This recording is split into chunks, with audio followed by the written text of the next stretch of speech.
Good morning and welcome to This Week. Stunner.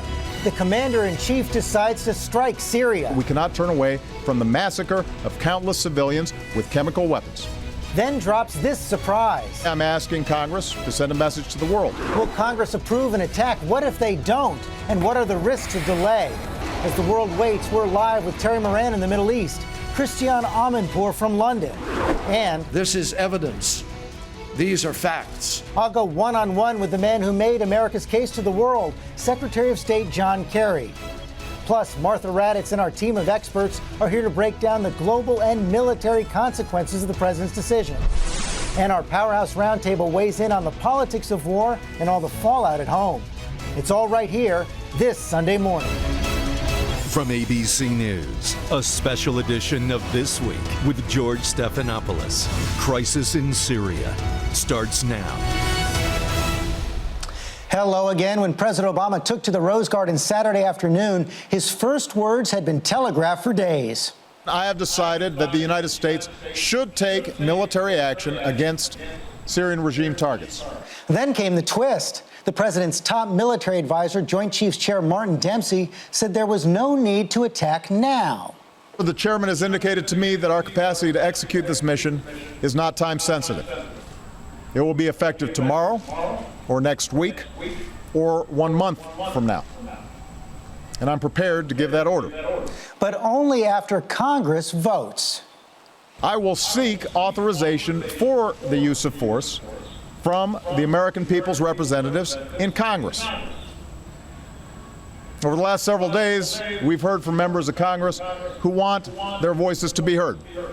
I absolutely agree. It is a high-stakes bet, and this morning we're going to examine all the consequences with Secretary of State John Kerry and our team of experts and correspondents here in the studio and around the world. We start at the White House with ABC's John Karl. And John, this didn't just surprise us. The president kept his team in the dark until late Friday.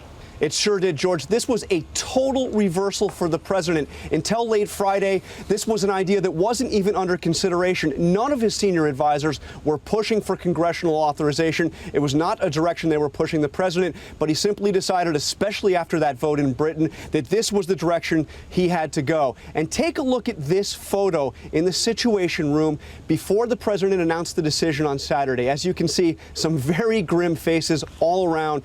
There were serious concerns expressed by his national security team, concerns chief among them that Congress could vote no on his request for authorization. Well, that's the big question, John. He would be the first president in modern times to lose a vote for a military force. Where are the votes now?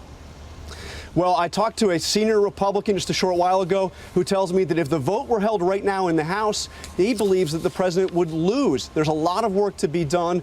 That Republican thinks ultimately the president can get authorization, but he is going to need to get a lot of Democratic votes, including a lot of Democrats who are generally reluctant to authorize the use of force. So this could be a real nail-biter, especially in the House, George. Okay, John Karl, thanks very much. Let's get more on the military implications of a delay with our veteran war correspondent, Martha Raddatz. And Martha, one person the president didn't consult early was General Dempsey, and he gave the president the cover he needed. He really gave him cover, and in fact, it's real.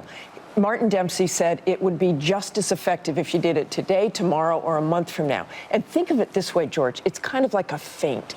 The enemy, we watch the Syrian regime and how they responded to the idea of attack, where they started moving things. So in many ways, it may be more effective a month from now because we can train more, we can watch what the Syrian regime does and respond to that. But boy, they were ready. They had those destroyers in the Mediterranean ready to go. And this is still a limited strike. They still say a limited strike to prevent and deter any more chemical attacks. Okay, Martha Raddatz, and for how this is playing in Syria, let's go to ABC's chief foreign correspondent, Terry Moran. He's in Beirut this morning, and apparently a lot of relief in Damascus. A lot, George. This came as good news, even more than good news. They claimed a victory this morning in Damascus, both the Assad regime and President Assad's supporters, of whom there are many. The deputy prime minister saying it was the Syrian army that warded off the aggression of the United States. And in fact, they believe that the unified front that they had with Iran and with Hezbollah has essentially frightened President Obama into backing down from his attack. Now, they also know that the Congress could authorize the use of force, but this delay gives them even more time to prepare. Church bells rang out. There were prayers sounding from minarets around Damascus. This came as a shock and a good one to the people of Damascus. Not a good shock, though, for the rebel leaders in Syria. Devastating, George. On Twitter and in public statements, leaders of that fractured opposition in Syria are expressing disappointment and disillusion with American leadership. One of the leaders of one of those factions said that the people of Syria are all alone now. They believe that the chemical weapons attack that they argue was carried out by Assad's regime has been carried out with impunity, and that the world is not ready to do anything. Obama's leadership image in the Syrian opposition is probably at an all-time low right now, George.